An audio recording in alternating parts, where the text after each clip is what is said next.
Welcome to NEBA Spotlight. Today, we have one of our members presenting on her business, Jodie Rosen. Jodie, tell us about your business. Good morning, everybody. Thanks for the introduction, Greg. I am Jodie Rosen, and my business is Pages to Remember. Your memories are my business. Today, I want to talk to you about preserving your family memories. I believe everybody's story is important and should be saved for the future. Uh-oh, why is my screen not moving? There we go. Technology glitch. A little bit about me. I have been married for 34 years. We have 3 adult sons. Last year, big project, we downsized. Packing and sorting through 30 years plus of raising a family was quite a task. I am glad that's behind me. Our granddaughter is 18 months old, and my commute is just 15 minutes every Monday when I help provide daycare. And parenting is everything I thought it would be, and I hope for each of you as much joy in your life as she has brought to ours. I have been collecting and saving memories since I was in high school, just a very few short years ago. I saved photos, tickets, programs, ribbons, cards, you name it, anything that was of the utmost importance to a teenager. Now, fast forwarding to today, the important things I want to save are our photos, our stories, and our traditions, because I want to make sure that the generations that come after us are able to answer all of the who, what, where, why, and how. While we were helping my parents downsize, we discovered boxes of loose photos that included negatives, documents, faded photos, and photos that were in really rough condition. We also discovered handwritten poems that my grandfather had done, which had been preserved and typed up by my aunt. I wanted to make sure that the handwritten ones were also preserved. Time to opt in. The online definition is to make a choice, but for me, OPT stands for organize, preserve, and toss. Let me give you a few short steps on how that happens. First, you want to gather all your photos and memorabilia. You might have some pictures on a shelf or some pictures that are important hanging on the wall. Maybe you have some documents and photos shoved in a corner of a closet, attic, the basement, and also checked with your loved ones because they may have photos that you find are really important to be saved. Now, once you've gotten everything in one place, you want to sort them. I suggest that you sort by date because that's how we remember things.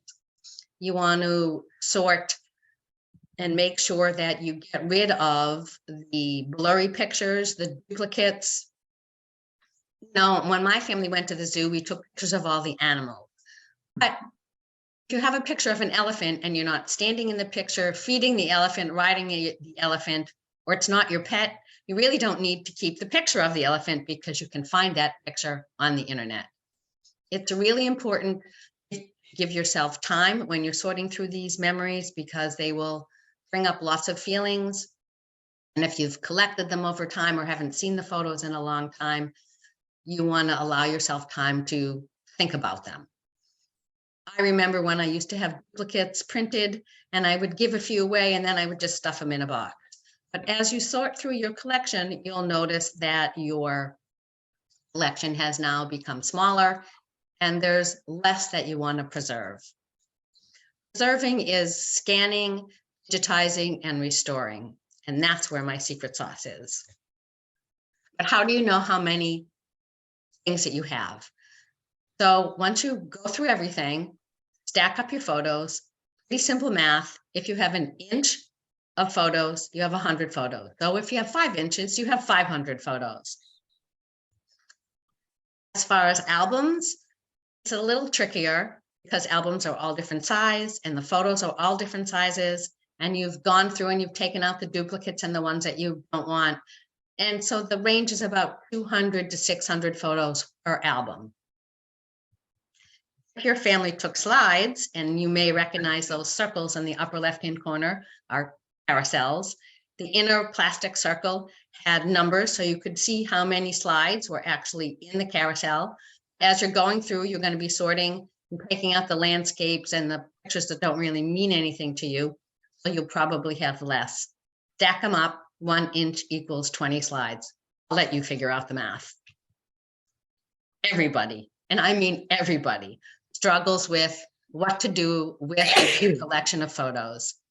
Ask yourself, do you want to take care of it? Well, you probably could.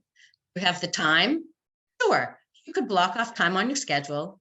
You have dedicated space that you could just lay out the whole project and not let it be disturbed until you go back to it. And do you have the proper equipment, know how to use it, and have it all connected with your computer and your laptop? If you have lifetimes and generations of photos, it's a huge project. Just make sure you do it right the first time, or have somebody do it right the first time for you, so you're not banging your head against the wall to have it done a second time because it wasn't quite what you wanted. If there's anything you take away from my talk today, is to back up, back up, back up. Technology does have hiccups, and you don't want anything to happen to your photos that are priceless. Standard industry of the photo managers is a 3-2-1 backup system. 3 copies of your pictures, 2 local so you can control them, a computer, an external hard drive. And if I'm talking about external hard drives, you really want 2, because you want one at home and you want one offsite. You want to make sure you have 2 different types of media, a computer or a laptop, a tablet, iPhone, and please make sure you have stuff in a cloud somewhere. I don't want my stuff to get lost, and I wouldn't want your stuff to get lost either. This is just a quick few images of stuff that I've restored. That's a negative from the 1930s, my mom's prom picture, a document from the 1889, and a photo from the early 1900s. I use gloves to make sure the oil on my fingers doesn't get onto your photos and documents as well. A couple of quick quotes. Preserve your memories, keep them well. What you forget, you can never retell. If you don't write down your stories, and we talked about stories in some of our Zoom rooms, nobody's going to know it if it isn't preserved. If you are absolutely overwhelmed by everything I've told you today, then I can help you. These are some quick ways to find me on the internet, and a link to my calendar where I provide a 30-minute complimentary session so we can talk about your collection and the best ways to move forward. I am pretty much out of time, and I've covered everything I want to. So if anybody has any questions, I will be happy to answer them. Thank you so much. Great job, Jodie. Really amazing presentation. Thank you for sharing what you do and how you help so many people. If you want more information, please reach out to Jodie. We look forward to supporting you and your business.